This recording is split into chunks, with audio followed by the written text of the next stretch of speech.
Hi everyone, I am Janvi Pawar. Welcome back to my YouTube channel, or if you people are new over here, then welcome to my YouTube channel. आज हम बात करने जा रहे हैं कि अगर हमें 10 से 12 घंटे पढ़ना हो ऑन ए डेली बेसिस, तो हम उस चीज़ के लिए एक ऐसा टाइम टेबल या फिर अपने टाइम को किस तरीके से मैनेज करें कि हम उतना पढ़ सकते हैं. सो लेट्स गो. ओके, सबसे पहले तो हमें ये चीज़ ध्यान रखनी होगी कि आप 10 से 12 घंटे कॉन्टिन्यूसली नहीं पढ़ सकते. It will mess your brain up, you know, कि आप सुबह बैठे दिन के 6 बजे से लेके आप शाम के 6 बजे तक कॉन्टिन्यूसली बिना किसी ब्रेक के, you are not gonna do that because that will stress your brain too much.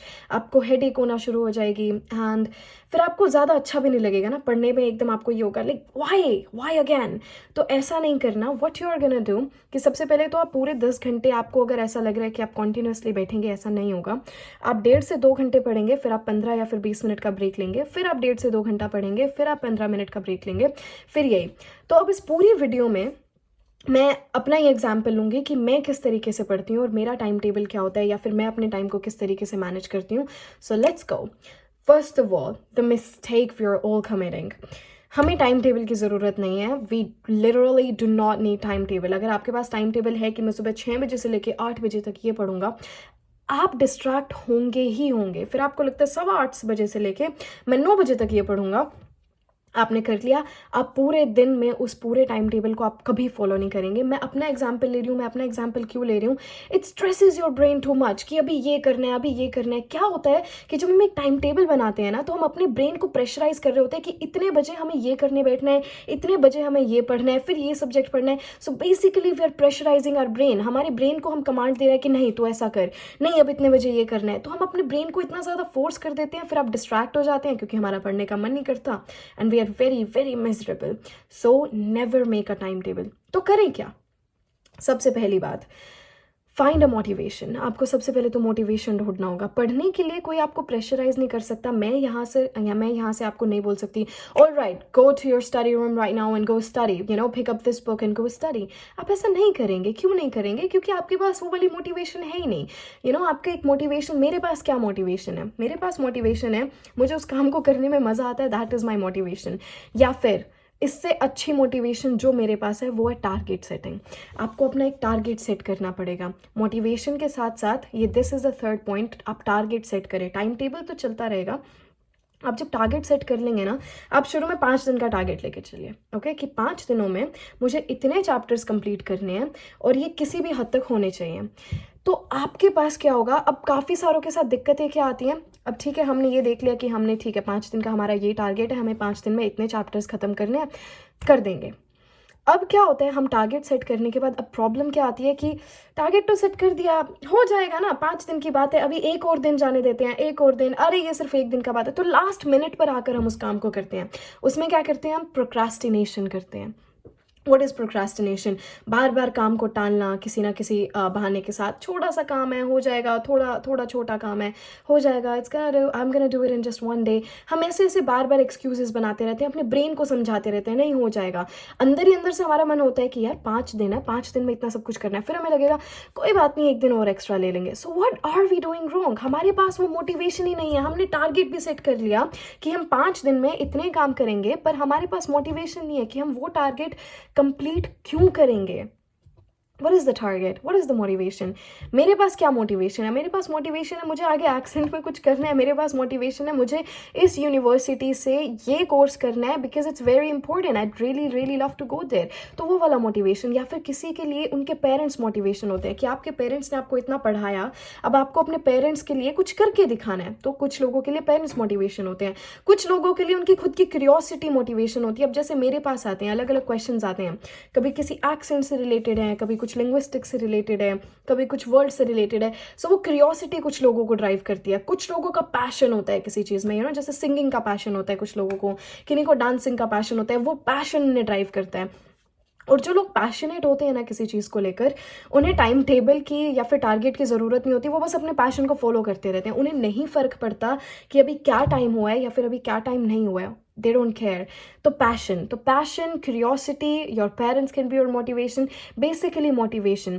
So when you can find the why, finding the how is not difficult. कि अगर आपको पता चल गया आपको ये क्यों करना है, कैसे करना है, उसको पता लगाना वो डिफिकल्ट नहीं होगा. Always remember this. अब उसके बाद अब आपने टारगेट सेट कर लिया, अब हम फिर भी प्रोक्रास्टिनेट करते रहते हैं, ये एक और दिक्कत है। तो ये प्रोक्रास्टिनेशन क्या होता है, दिक्कत क्या होती है, हम अपने आप को है ना काम छोटा देते हैं और डेडलाइन जो है वो लेट की देते हैं। बेसिकली हमें काम हमारा छोटा होगा, काम होगा हमारा 4-5 दिन का, हम उसको प्रोसेस में लेकर आएंगे लाइक 10 दिन में। तो हमें क्या लगता है कि 5 दिन का काम है, 5 दिन हम मज़े करते हैं। अब what you people are going to do, या फिर what we all are going to do, हम अपने आप को काम देंगे डिफ़िकल्ट। आपने कोई भी अपना सब्जेक्ट उठाया, उस सब्जेक्ट में आपको अपने आप को काम देना है, सबसे डिफिकल्ट चैप्टर करना है, ये डिफिकल्ट चैप्टर हमें 2 दिन में करना है। या फिर आपने जो उनसे आपके टॉप 3 डिफिकल्ट चैप्टर्स आपने वो उठा लिए, उन 3 चैप्टर्स को आपने अब डेडलाइन क्या दी, आपने ये नहीं माना कि नहीं मैं इसे 1 हफ्ते में करूंगा, नाउ यू आर थिंकिंग ये मुझे 5 दिन में करना है। अब आपका ब्रेन आपको बार बार याद दिलवाएगा 5 दिन में करना है, 5 दिन में करना है। एंड बिलीव मी, जब आप अपने अंदर से ये चीज़ लेकर आएंगे ना कि हाँ मुझे 5 दिन में ये खत्म करना है, और अगर आपने 5 दिन में वो खत्म नहीं किया, आपके अंदर है ना एक डिससैटिस्फैक्शन होगी। क्योंकि ये मेरे साथ होता है। फॉर एग्जाम्पल, अगर मेरे को एक रिसर्च पेपर लिखना है तो मैंने 1 हफ्ते तक उस रिसर्च पेपर पे पूरी रिसर्च करी, उससे टॉपिक से रिलेटेड रिसर्च करी, पर फिर मैंने 8th डे उस रिसर्च पेपर को लिखना नहीं शुरू किया, तो एक अंदर से ये ना ये फीलिंग आती रहेगी कि जल्दी करिए दूर वाला, ये साइड वाला काम, क्योंकि लिखना है। That is what we call time management. तो टाइम मैनेजमेंट ये नहीं होता आपको ये देखना है कि आप कितने बजे क्या कर रहे हैं। टाइम मैनेजमेंट होता है आप क्या टारगेट दे रहे हैं अपने आप को, are you achieving that target. अब फिर ये भी होता है कि कितने से कितने बजे तक पढ़े, नो, आपको 10 से 12 घंटे छोटे लगने लग जाएंगे। आपको ये होगा मुझे और टाइम चाहिए क्योंकि मेरा ये काम खत्म नहीं हो रहा। तो करना क्या है, अपने आप को, हम एक तो है ना अपने आप को बड़ा ईजी सा काम दे देते हैं, डिफिकल्ट चैप्टर देंगे, टाइम थोड़ा देंगे, that's what we have to do. अपने आप मोटिवेशन आ जाएगा कि नहीं ये काम तो करना है।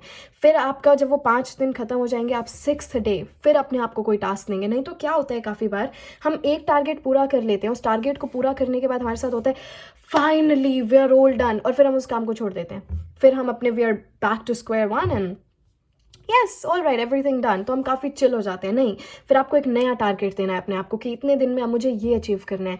This is what we have to do to manage our time and this is how we can easily study for 10 to 12 hours a day.